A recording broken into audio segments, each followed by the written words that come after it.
Today, we're talking about those little things that quietly take away from your appearance, and it has nothing to do with trends or expensive fashion. Let's get into the video.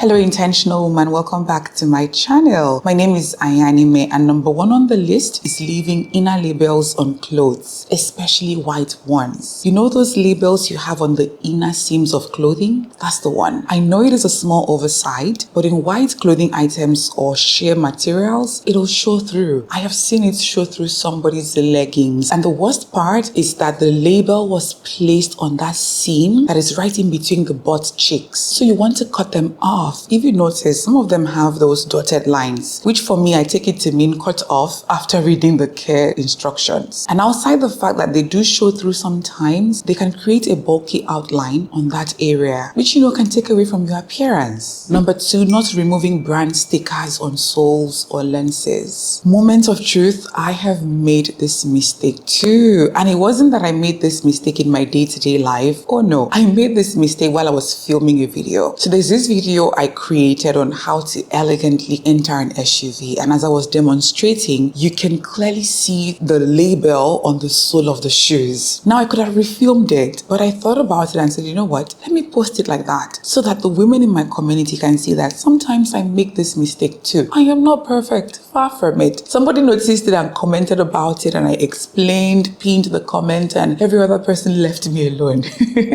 I'm saying all that to say, when you buy your sunglasses, when you buy your shoes or any other accessory for that matter, remove those stickers, because like it or not, it gives that impression of being careless. I don't know, that's just how it felt to me when it happened to me. At the end of the day, details matter. Number three, wearing heels with worn out heel tips that click loudly on the floor. So this is when that metal part of the heel is exposed and clicks when you walk. That click-clack sound is not the sound of power. It is the sound of neglect. This one is such an easy fix that I do not understand why some women continue to wear shoes like that, because they're so noisy, distracting, and I would say they should be cause for embarrassment. If you're in Nigeria, you can quickly give it to an aboki on the roadside. So it's an easy fix. If you have any shoes where the heel is worn down, simply replace it, because outside that abrasive sound it makes, it will also affect your posture and grace when you walk.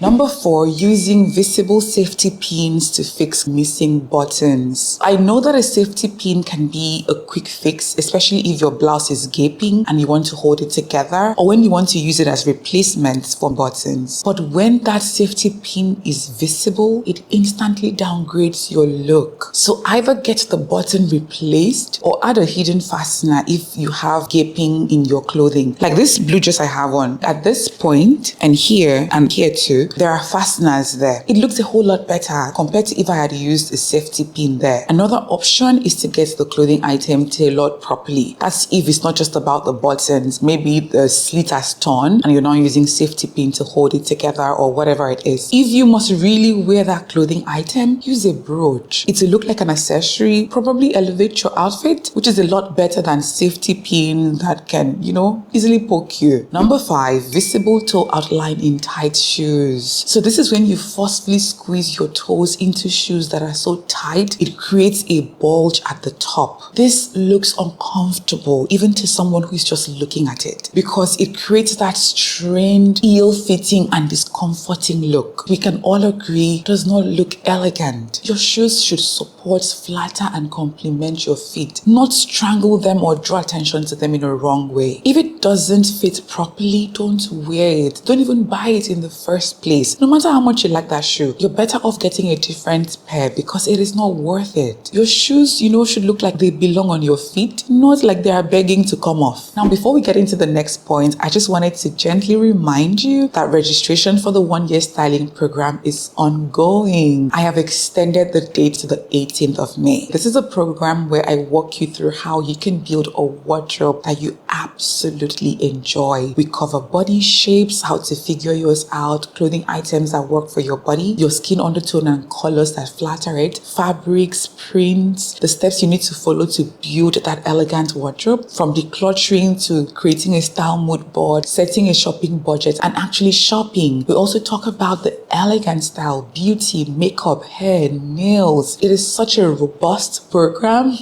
that covers the foundational things you need to know when it comes to building your wardrobe. So far, we have over 1,000 women and counting from about 31 countries. We have our live styling session on that 18th because that's when I'm going to sit with you and other women and we discuss your specific style needs. Also, there is a private community, and in that private community, we're there to give you support. Let's say you have an event to go to, you're struggling with shopping choices, you can come to us and we can help you choose something that looks good. I'll leave the link in the description and I look forward to having you in the program. Number 6, wearing certain clothes without lining or with poorly matched lining. So there's a white dress I own that has the worst lining mismatch I have ever seen. The lining is white also, has this strange slit to it, and shows through the dress in the worst way possible. The sad part is that I wore it the first time without even realizing it. It was when my sister made a video of me from behind that I noticed how terrible it looked. That particular moment taught me that lining is one of those silent style signatures that most women, like myself, sometimes ignore. But you have to understand that it's not just about modesty. It is about the fact that lining provides structure. Because when your clothing is not properly lined, especially those ones that are made with lightweight fabrics, some structured items too, and maybe body hugging ones, they can cling awkwardly to your body, or in really extreme cases, right, they can reveal your undergarments. So if a clothing item doesn't come with a lining and you know it needs to be properly lined, you need to consider wearing something underneath, either a slip or have it professionally lined so that it will give you a cleaner silhouette. And if the lining is poorly done, let's say it is too thin, too short, or too long, because in some cases, especially jackets, you can see the lining showing through the hem of the jacket. Or it can even be that the lining is wrong color. Just get it tailored, especially if you like that clothing item. That way it will look great and elevate your whole appearance instead of taking away from it. Number 7, overstuffing your handbag. This is when you just pack so many things into your handbag that it looks bulgy, heavy, and out of shape. Even if the bag is an expensive one, it still gives that impression of being disorganized and chaotic. Trust me, it'll throw off your entire look. So carry what is really necessary. And if you need to carry so many things, get a larger bag. So this is my work bag, my new work bag. I love it so much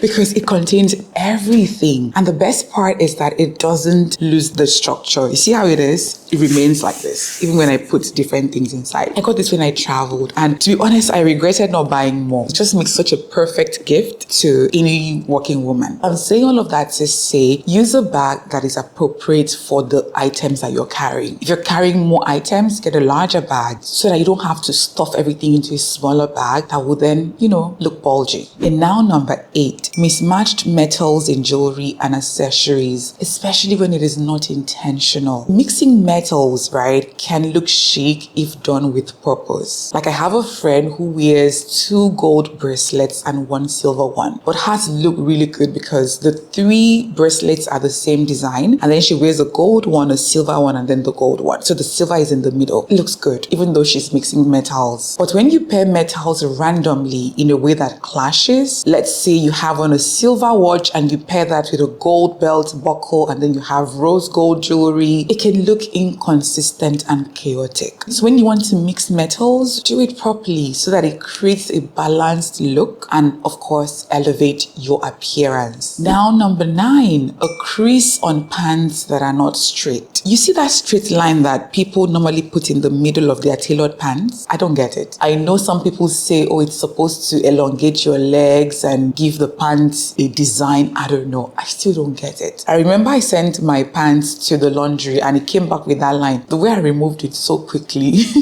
because like I said, I don't get it. However, However, if this is something you love, it is your style, right? You want to make sure that that line is straight and sharp, because if it is off center or faded halfway down, it has a way of making even a luxury piece look sloppy. Always press your pants properly, or better still, have them professionally done. Number 10, not replacing missing stones in accessories. So when I traveled, I wanted to buy this Michael Kors wristwatch, but it had stones on it. My friend said, AY, don't do it, because if any of these stones fall off, it just cheapens that watch, no matter how much you spent on it. And it was quite pricey. I think it was close to about, $800 or so. I know that there's a chance that wouldn't have happened for the longest time, but then accidents do happen. You could hit your hand somewhere, it could fall down and the stone falls off. So she advised against it. That was when I realized that this is something that I've actually ignored before in my accessories. So when I got back, I had to go through my accessories, and sadly I had to part ways with 2 earrings and a brooch. I don't really wear brooches, but I have them. I don't know why. That's weird. So you also need to go look at your accessories, and anyone that the stone has fallen off, either replace them or elegantly retire it, especially if being polished and refined is something you're really interested in. Don't just say, oh, it's just one stone, I'll wear it like that. I get it. It could be an accessory that you like, because even though it's just one stone, it has a way of not just taking away from the look, but it just has a way of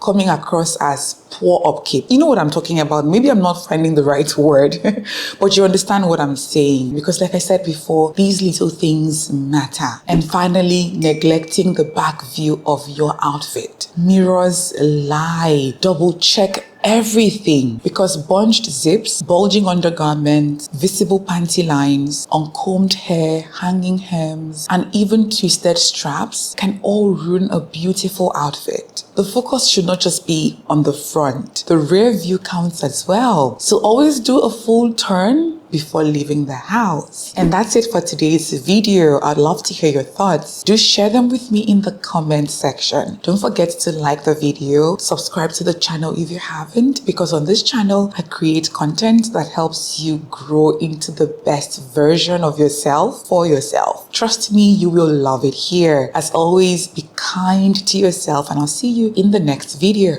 Bye.